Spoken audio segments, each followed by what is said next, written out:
On Wednesday, June the 16th, 1976, a long time coming, the very sites designed to propagate Fuvudian Bantu education erupted in youthful outrage. The police gunfire that reverberated around the country, leaving over 600 children dead, signaled the start of a phase of the struggle against oppression that would change forever the course of history. A struggle by the black children of South Africa for the basic human right to equal education, a vision now finally within their grasp. We need to understand that the political struggle has been won, and rightfully students have taken a major role since 1976 in creating education as a terrain of struggle. And this nation owes a debt to them. However, if we need to position ourselves in a global economy, we need to understand that this economy needs to grow. It needs to have capacity where it can compete. To be able to do that, we need students who will go in to the world of work of the next century and be computer literate, be able to do the work that they need to do. To have that capacity, they surely need to understand that without a quality education, they are not going to be able to compete as a nation. And whilst we who have been part of the struggle are not going to be able to be part of the workforce of the next century, we can at least grow this workforce. So this generation is our future hope.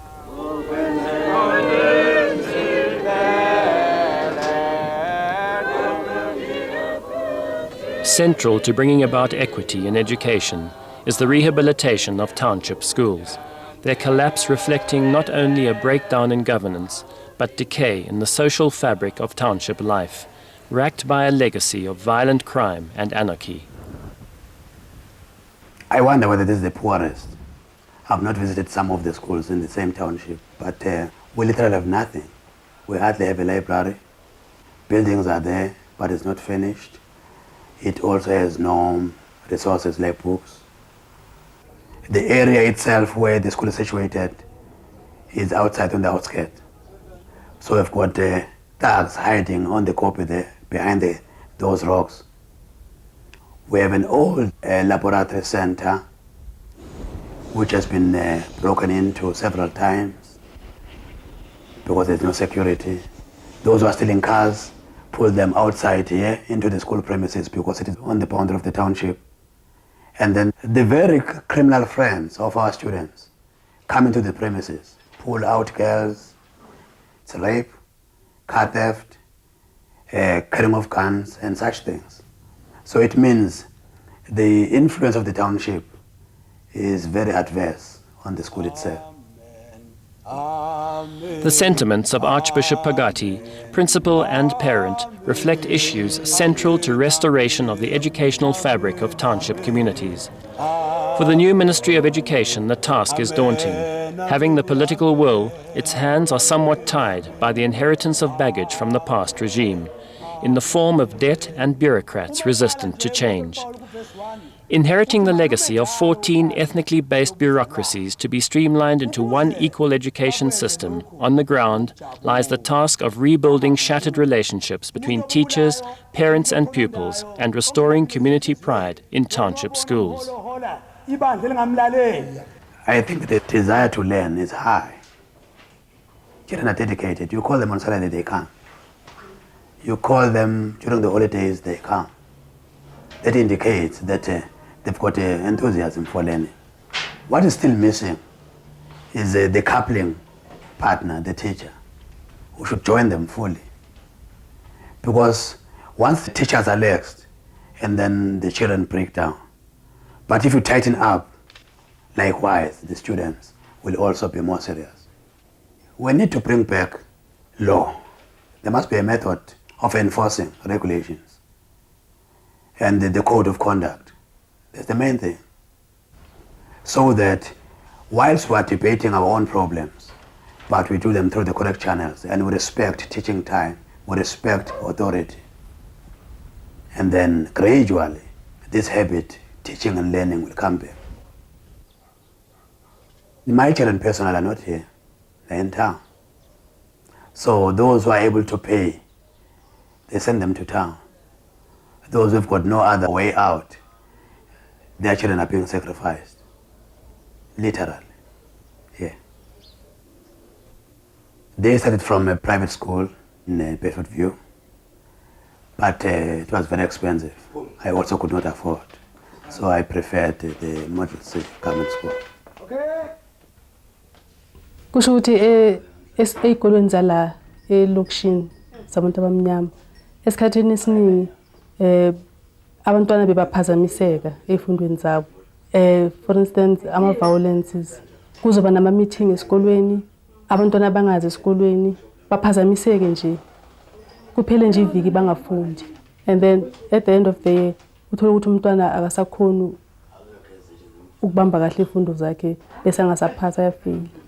So sase siyabonisana nobabakhe ukuthi kungaba njani ukuthi ayofunda ezikolweni zabantu abamhlophe ngoba ngathi khona abaphazamiseki. There are no disturbances in white schools.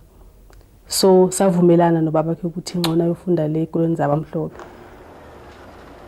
It's nice going to Township. I like it more than going to school in town because it's a lot of fun. But in the education part, I don't like it. They don't teach well. They have strikes. They sit in the staff office doing nothing. And sometimes the students, because some of them they hate school and they want others to hate school also, and which is not good.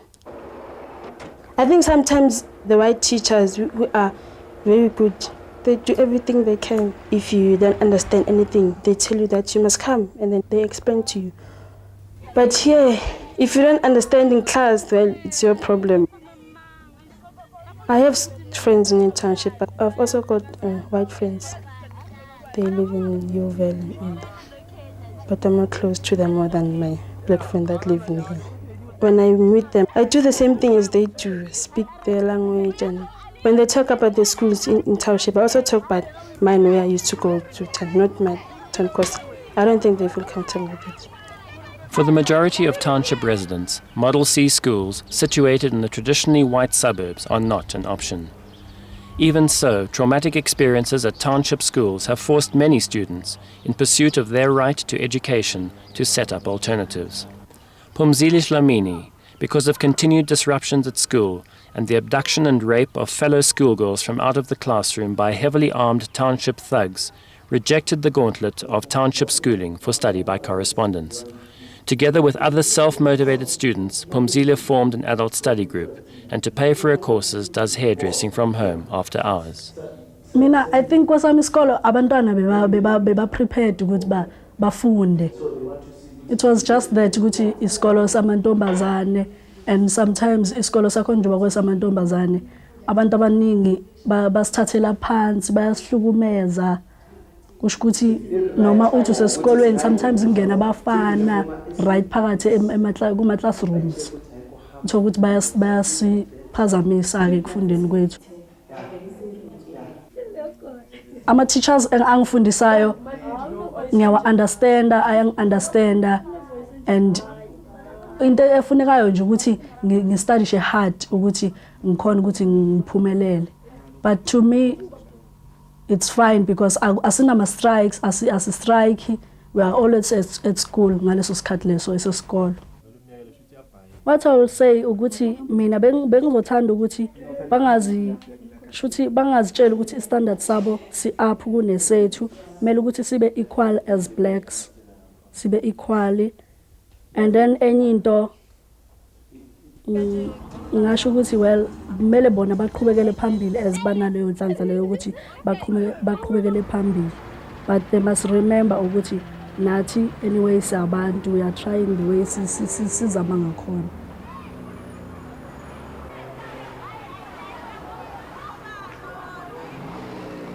We have a very high percentage of African children. We also have all the other race groups and religious groups.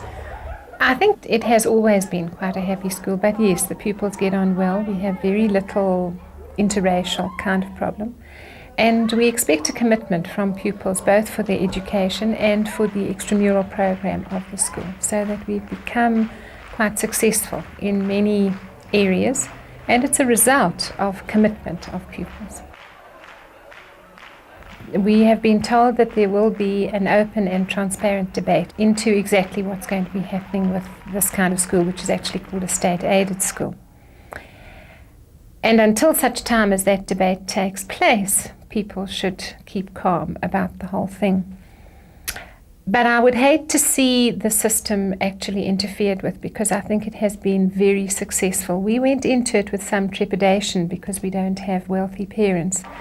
But in the time that we have had it, we have been able to work extremely well with the system, with reasonably low school fees from parents, and have managed to build up all kinds of sections within the school for the development of pupils. We need to have a single system of school governance. And now that system of school governance can include different types. It can include state-aided schools, which is what a Model C school is. But the debate must happen. Now, at the moment, there's a great deal of emotional reaction to the Model C question. And that emotion in terms of opposition to Model C is based on a perception that Model Cs are about racial exclusion and about perpetuation of privilege. What the Model C system has going for it is very strong parental involvement. And that strong parental involvement we need to ensure is happening in all of our schools. Parents have a responsibility. They don't hand it over to government. The second thing is that parents are able to contribute, and that where there is money available, they can invest it in the education of their children through the schools. What we now need to do is to look at a system which balances that with our constitutional obligations to make sure that our facilities are used for the benefit of all, that no child is denied access to education. And instead of seeing it as polar opposites, we need to take the best of everything that we have, put it into the debate, and I'm confident that we'll be able to get a system of governance which takes into account all of the complexities. It is precisely because one recognizes that you're dealing with a society in which some sectors are more privileged than others. You have to begin to ensure that your educational system works towards reducing those inequalities. Now, the educational system itself cannot reduce social inequalities, but it certainly can go some way to assisting in that process. What you really want to work towards is a system in which, at the end of the schooling, irrespective of whether they've had the advantage of a state-aided school or whether they've been to a government school, of coming out with similar kinds of skills, similar types of competencies. Like the minister came out clearly that the whole question of pre-education cannot be addressed. By saying that they maintain the Model C schools and that there will be no implementation of the preschool next year, it means that we're still maintaining the status quo. We're saying that the black children must remain outside schooling situation.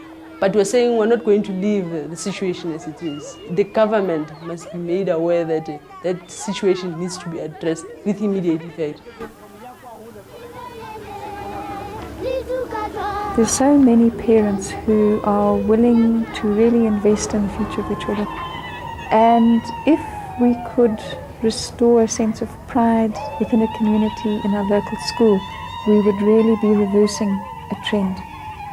We do need to make sure that schools in townships are places that the community takes increasing pride in. And I believe that community members have a responsibility to start investing time, energy and leadership into those schools rather than abandoning them. People have gone to so much trouble again. Look at this. We need to make sure that we're not creating ghetto schools. My responsibility is to make sure that we don't, but I need the community to assist. That you've taken this symbolic day, that you've captured the imagination of the children and of the parents, and the words that you've spoken about it being the best of times or the worst of times represents the choice before us. School reconstruction and development. It's taking the whole soul of a school, which has been so destroyed by apartheid, making sure that new school governance structures are elected, that they're properly functioning, that they receive proper training, and then working with that school community to develop a plan for this reconstruction of that school. In some cases, it's genuine reconstruction. It's actually attending to the absence of electricity, the dilapidated conditions, the general breakdown of the physical appearance of a school. And that we're managing as an RDP project. But the second one is a program that deals with all of the young people who over the years have nearly reached matric. They may have passed one or two subjects, but they failed others. And it is just such a poor investment to have taken people that far, and then they leave school with nothing. That we're working on the establishment of a second chance program.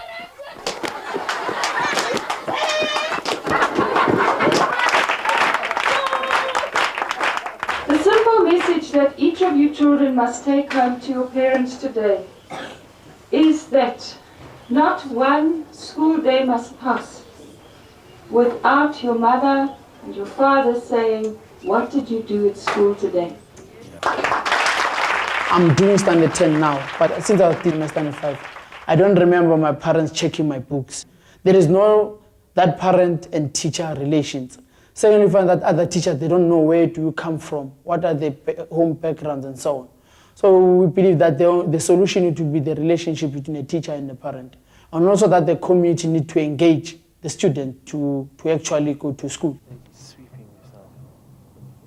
You'll see a parent at school in January when he's looking for space for a child. And again, you'll see that parent in December when the child has failed. That was what was happening. During the school year, teachers will write letters to parents saying that we have a problem about this child. The parent will never pitch up at school. For honoring our invitation, we say thank you very much. We know that our parents were deprived an opportunity to learn, but they have to come forward to be assisted also by teachers to know what is really happening at school. And you can see that you just need to visit schools lots because it is so appreciated. Bye!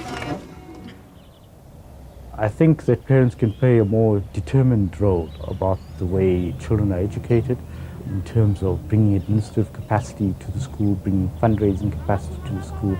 They can give sweat equity, fixing roofs or fixing guttering, fixing desks and ensuring that the tables are steady. They can do a whole lot more than what they are doing at present. And that's across the spectrum, whether it's in Bryanston or whether it's in Shawelo. I am washing my face very good in Ghanese. All of you? One of the shocks about inheriting responsibilities for education is to realize that the previous government has been borrowing at such a rate that the repayment of the national debt is now going to overtake education. And that leaves us in a very difficult situation where the harsh economic realities are that we will have no future as a country if we carry on spending in that way and don't cut back debt. And it means that the years of tightening the belts are going to be an important investment for the country as a whole, so that we can then spend that 30 billion or so on infrastructure for the country rather than on paying interest. But it does leave us in a very difficult position.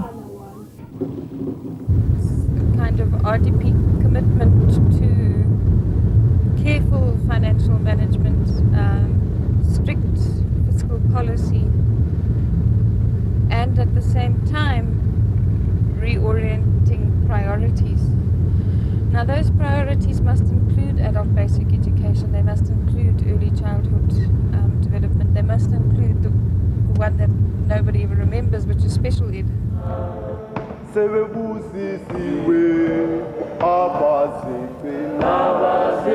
While it's absolutely true, there are great expectations, I don't believe that people see this happening overnight.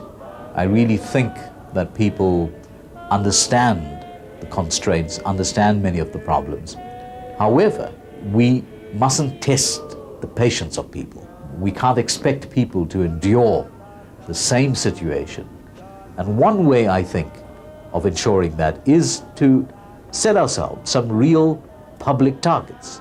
so that the public can assess whether we've achieved these targets.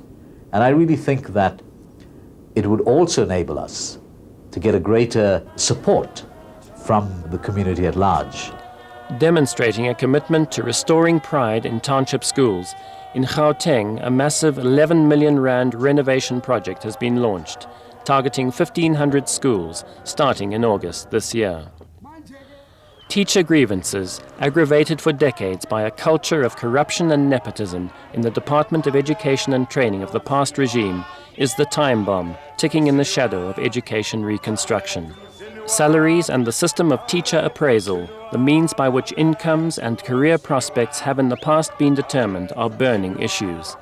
Currently negotiated is an alternative democratic process which takes into account both qualifications and the performance of the individual teacher in the classroom. I certainly believe that the working out of a suitable industrial relations regime is absolutely essential if we are going to harness the talents and skills and resources of our teachers.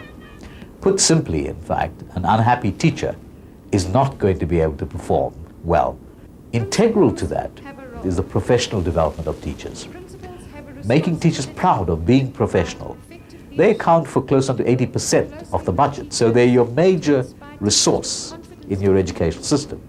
And if you don't utilize 80% of your budget effectively, then you're in serious trouble. If we do not get our parents, our teachers, our students, and our principals working together, we will be failing in our task of reconstruction and development. Moving toward the 21st century, our future strength as a nation lies in the development of our human resource potential. To this end, the three pillars providing the foundation to reconstruction and development of education in South Africa are parents, teachers, and students, and their interrelationship as a community. To inculcate a culture of learning and teaching, the community carries a major responsibility in getting children off the streets and back into the classroom, putting an end to vandalism, and reclaiming schools as vital centers of community life. A role model in our community is a criminal who have never gone to school and owns taxis and so on. So we see those people as our role models, and people start to lose interest in their education. So we feel that if the government can be harsh in that field, arrest those criminals, and ensure that our role models are people who have educated. And also we have taken an initiative of ensuring that students admit and admire police as members of the community, and actually start working with the police. We've got to start from the very townships, conscientize the parents and the community around that they don't sell, for instance, drugs and liquor to students as they are doing presently. We also appeal to the teachers to go back to moral standards of teaching, respect the regulation, keep up with the standard expected of them. We also reinforce the regulations to students. We apply them as they should be applied. Once we nap on those minor points, then our students will appreciate their being students.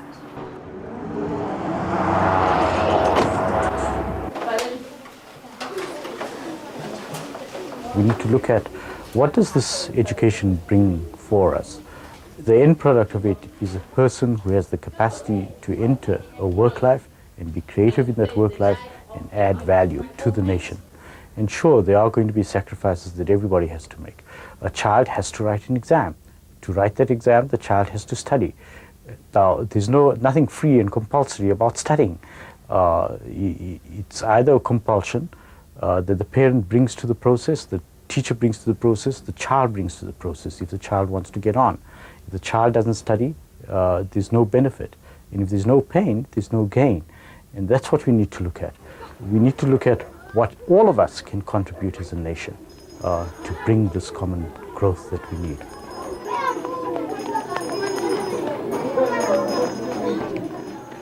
It's not too late. It's better late than never. I'm quite optimistic and hopeful that the next generation will get the right education, the proper education.